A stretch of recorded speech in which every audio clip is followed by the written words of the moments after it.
você hoje, Evangelho de João, capítulo 1. João, capítulo 1, é o quarto evangelho da Bíblia, né? O evangelho segundo escreveu João.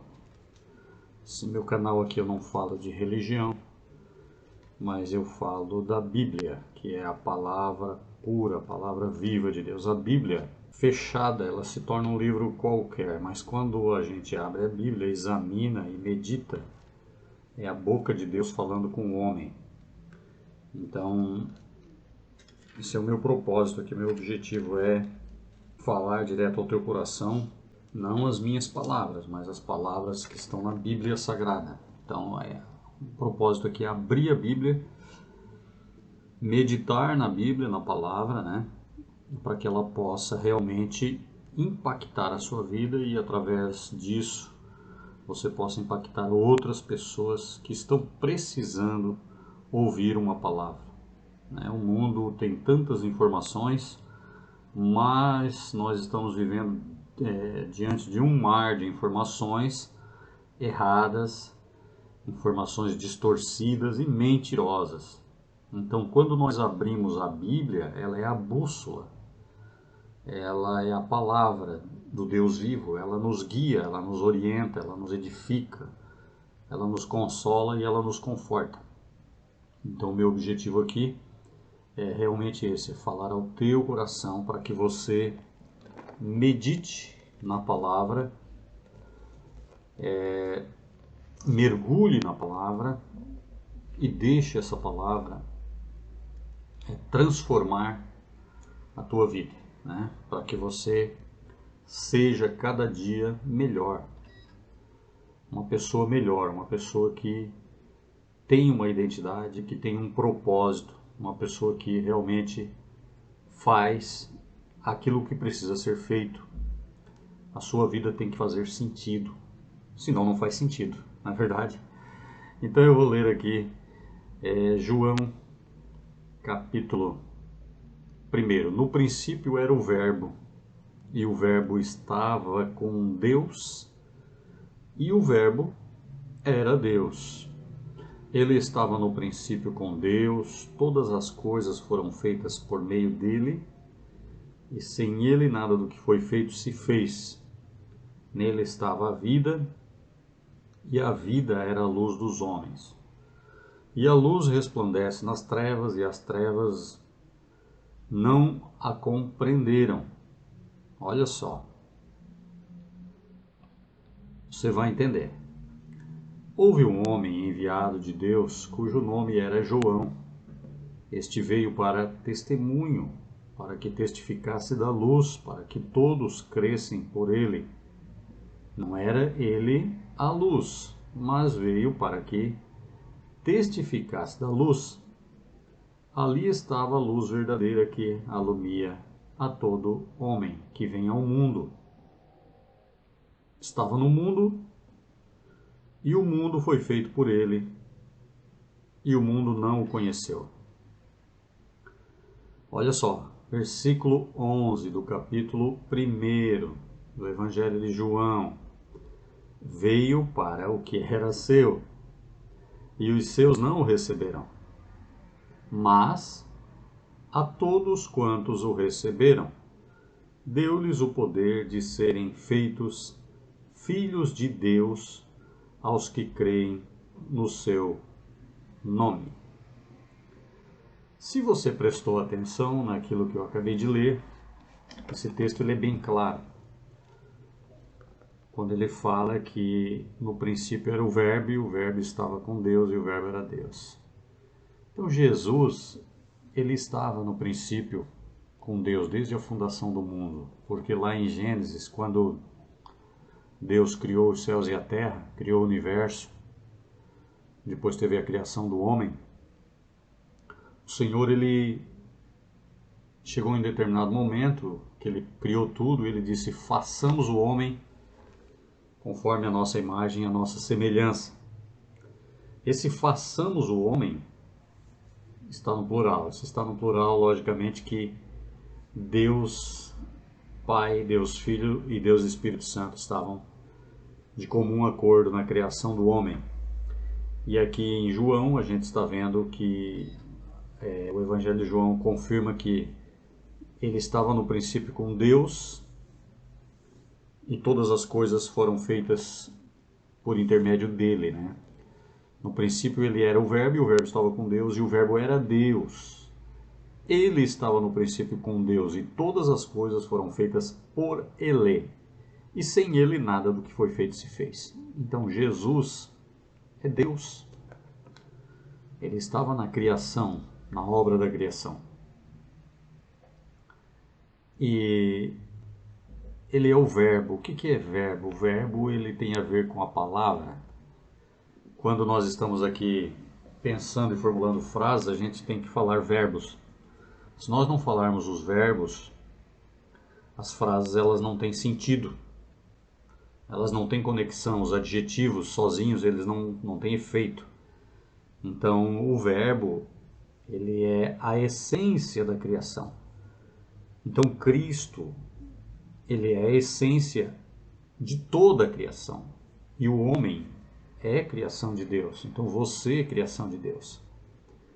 E quando você não está conectado com o Filho de Deus, com o Verbo, você não está vivendo a sua plenitude, você não está vivendo a sua essência. Você não está vivendo a sua identidade verdadeira. Para que você está na Terra? Para que você nasceu? Você veio de onde? E você vai para onde? Você veio de Deus e você vai voltar para Deus. A única certeza que nós temos nesta vida é que um dia a gente vai partir. Nós estamos numa aventura. Essa aventura, a gente não sabe o que vai acontecer no meio do caminho, mas o final a gente já sabe. O final é a morte. E a morte é o quê? É a inexistência do corpo. E nós vamos estar de volta para Deus com o nosso espírito. Então, você precisa estar conectado agora com Deus para continuar conectado depois. Como é que você vai conectar com Deus agora? É realmente parando para meditar na palavra. Né? Como é que um filho ele mostra para o pai que ele ama o pai e que ele tem temor do seu pai? Temor não é ter medo do seu pai. Temor é respeitar, reconhecer, honrar, parar para ouvir, sentar ao lado, sentar no colo do pai e dizer: pai, eu te amo, eu reconheço que tu é o meu pai, eu reconheço que você é responsável pela minha vida e eu quero te ouvir. Como é que você vai ouvir o pai se você não para ouvir? Se você não respeita nem a você mesmo, nem a sua vida, porque você está destruindo a sua vida, está antecipando o final da aventura. A aventura ela pode ser longa, pode ser curta, é claro que o destino, o dia e a hora ninguém sabe, só o pai. Mas tem gente que abrevia o dia da partida. Tem jovens que se drogam, tem pessoas que estão na pornografia, tem pessoas que não honram pai e mãe, desvalorizam pai e mãe, matam pai e mãe, ofendem, agridem, destroem. Então essas pessoas elas não estão valorizando o Criador. Então a gente começou falando do Verbo, né, que é Cristo. Cristo é a essência de tudo. Quem é Cristo? Cristo é o amor de Deus revelado ao homem. Quando Deus ele manda o seu Filho para a Terra, a Bíblia diz que Deus ele amou o mundo de uma maneira tão grande, tão poderosa, tão sublime, que ele enviou o seu Filho, para que todo aquele que nele crê não morra, mas tenha vida eterna. E quando Deus manda o seu Filho para a Terra, é porque ele ama você, ele me ama.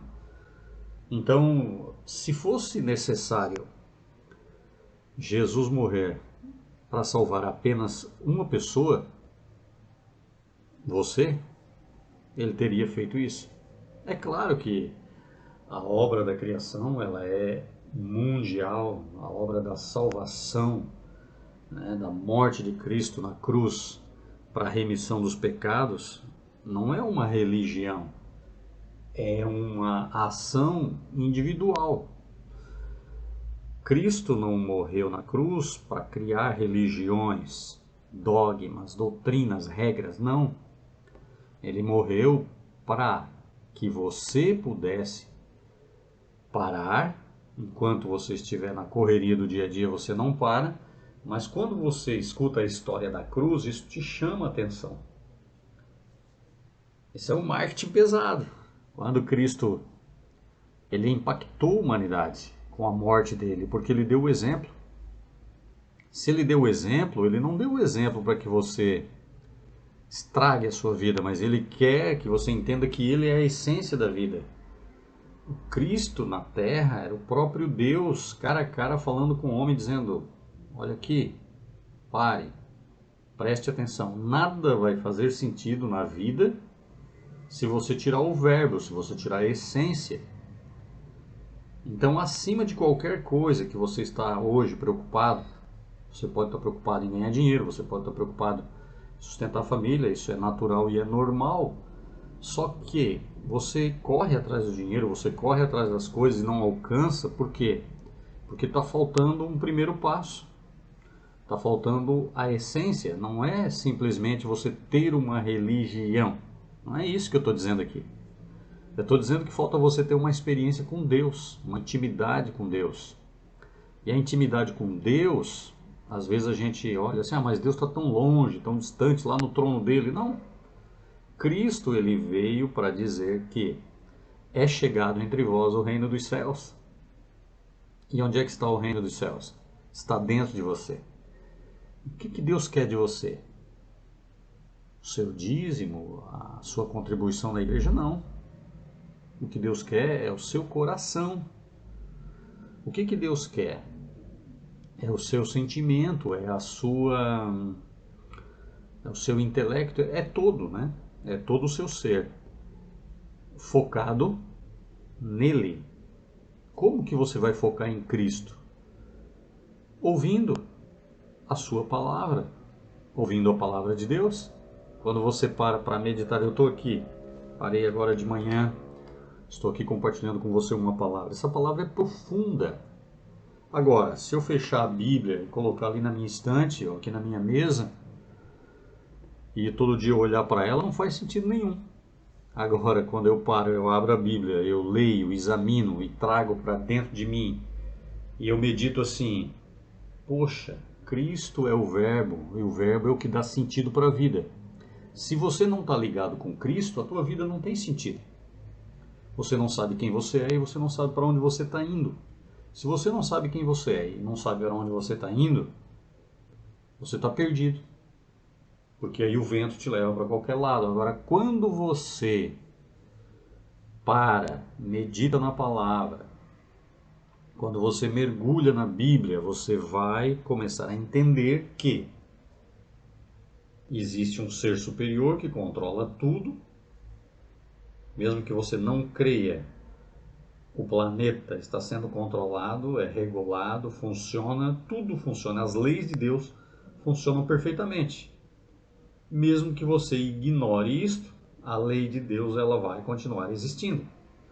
Por exemplo, se agora lá no Senado, aliás, no Congresso Nacional, eles mudarem uma lei e você não leu a mudança dessa lei, você não ficou sabendo, não é por causa disso que a lei vai deixar de existir. Ela vai existir e ela vai ser colocada em prática. E aí a tua ignorância não anula a lei. A nossa ignorância não anula a existência de Deus, mesmo que você não acredite em Deus. Ele existe e controla tudo. E o mais importante que ele quer não é te controlar, porque ele nos dá liberdade. A liberdade que Deus nos dá é tão grande que nós temos o livre-arbítrio de negar a existência dele. Você pode continuar negando a existência dele. Você vai plantar e você vai colher. Se você plantar o respeito, a reverência a Deus, o amor a Deus, ele vai te devolver. Mesmo você rejeitando ele, ele continua te amando. porque ele tem esperança que um dia você vai abrir os olhos e vai sair dos seus olhos aquela escama como saiu do antigo Saulo que se transformou no Paulo. Essa escama ela tem que sair. Quando ela sair, você vai enxergar o Deus vivo. E esse Deus vivo não está longe, não, ele está dentro de você. Aí você vai pensar assim, não, dentro de mim não está Deus, não. Claro, porque você não está deixando ele entrar agora. Ele bate na porta do teu coração. Se você abrir, ele entra, ele não vai arrombar. Quem arromba é o inimigo. Né? O ladrão chega lá e arromba a porta e entra e toma. Mas Deus não, Deus é educado. Ele é um pai amoroso. Agora, se você se considera filho de Deus, você vai abrir o coração e você vai deixar a presença de Deus, a glória de Deus entrar dentro do seu coração. E aqui no versículo 11 eu quero fechar, para não ficar muito longo esse vídeo, que ele diz assim: veio para o que era seu, mas os seus não o receberam. Então, quando Jesus veio, ele veio para todos, mas ele veio também para os judeus, só que o judeu não aceitou. O povo judeu, a grande maioria, ou talvez induzidos àquilo, né? Eles escolheram soltar Barrabás e crucificar Jesus. Esta foi uma escolha. Essa rejeição que o povo judeu teve para com Cristo, ela teve uma consequência lá na frente. Os judeus sofreram muito. Hoje eles são um povo abençoado, voltaram a ter nação, mas eles foram espalhados pela terra, eles foram dizimados pela terra, porque eles rejeitaram a salvação. Eles rejeitaram aquilo que Deus enviou de mais precioso que Deus tinha, que era o seu amado Filho, demonstrando na prática o amor dele para com a humanidade pecadora. Então a Bíblia diz que todos pecaram e destituídos foram da glória de Deus. Jesus veio para resgatar, e quando ele veio para o que era seu, mas os seus não o receberam. Agora, mesmo que os judeus não receberam, ele diz o seguinte: mas a todos quantos o receberam, deu-lhes o poder de serem feitos filhos de Deus aos que creem no seu nome. Então, se você crê que Jesus Cristo morreu por você, logicamente, você reconhece que é filho de Deus. Agora, enquanto você não acredita, não abre a porta do teu coração, você continua sendo uma criatura de Deus, mas não é por isso que Deus vai deixar de te amar. Ele continua te amando e esperando que você, pacientemente, que você olhe para tudo que está acontecendo e você diga: não é possível que tudo que está acontecendo está fora de controle, não é possível que tudo que está acontecendo é porque Deus não existe, Então o mundo está descontrolado porque Deus não existe. Não, o mundo não está descontrolado, o mundo está sendo provado. As pessoas elas têm que se acordar e se voltar para Deus. E aonde está Deus se eu não vejo Deus?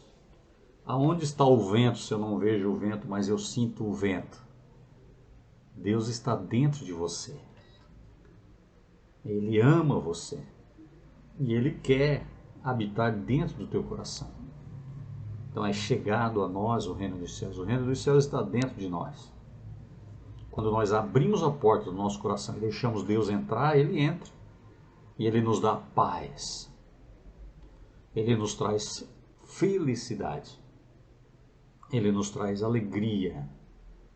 Independentemente das circunstâncias externas. Essa paz interior, o mundo não conhece. As pessoas normais, que se dizem normais, elas não conhecem. Mas quando você tem um encontro real com Ele, você abre o coração. Ele entra e habita. Quando Ele habita, Ele domina. Não é que Ele domina e você vai ser escravo. Ele te dá liberdade para você dominar as coisas. Para você dominar a sua vida. Para você dominar a carne. Para você escolher servir a Ele ou não servir a Ele. Para você dominar o pecado ou deixar o pecado te dominar. Quando você não deixa Deus dominar o teu coração, alguma coisa vai dominar. E geralmente essa alguma coisa pode te trazer muito prejuízo. Então, nós somos livres para adorar a Deus e para reconhecer a grandeza dele. Agora, ele não te força a fazer isso. Você é livre. Você é livre para reverenciar, amar, respeitar a Deus ou não. Deus está querendo, ele ama a humanidade, ele ama você, ele me ama. Mas ele não quer que você ame ele forçadamente. Ele quer que você sinta a necessidade de amá-lo e reverenciá-lo. Quando você passa a entender isso, lá no seu íntimo, a vida, ela fica muito mais simples, muito mais prazerosa, muito mais gratificante. Você vai desfrutar das alegrias que Deus te dá através do seu corpo, mas a sua alma, o seu espírito, ele precisa estar conectado e reconhecer a soberania de Deus. Era isso que eu tinha para esse vídeo de hoje, espero que isso tenha te ajudado. No princípio era o Verbo, e o Verbo estava com Deus, e o Verbo era Deus. Todas as coisas foram feitas por ele, e sem ele nada do que foi feito se fez. E ele veio para o que era seu e os seus não receberam. Você também Deus também veio para você. Mas, se você o receber, você passa a ser um filho amado e querido. Antes você não é amado e querido, também é amado e querido. Tanto é que ele deu Jesus por todos, principalmente pelo pecador, para que o pecador se arrependa. Agora, se não houver esta conversão, transformação, essa mudança de paradigma, de mentalidade, Deus não vai arrebentar e invadir teu coração. Abre o teu coração, deixa Deus dominar teu coração, a tua alma, o teu espírito. Você vai ver como tudo vai ficar mais simples e mais fácil na sua vida, e a sua vida vai ser muito próspera e muito abençoada. Que Deus te abençoe, em nome de Jesus, e até o nosso próximo vídeo de meditação na Palavra de Deus. Até lá. Grande abraço.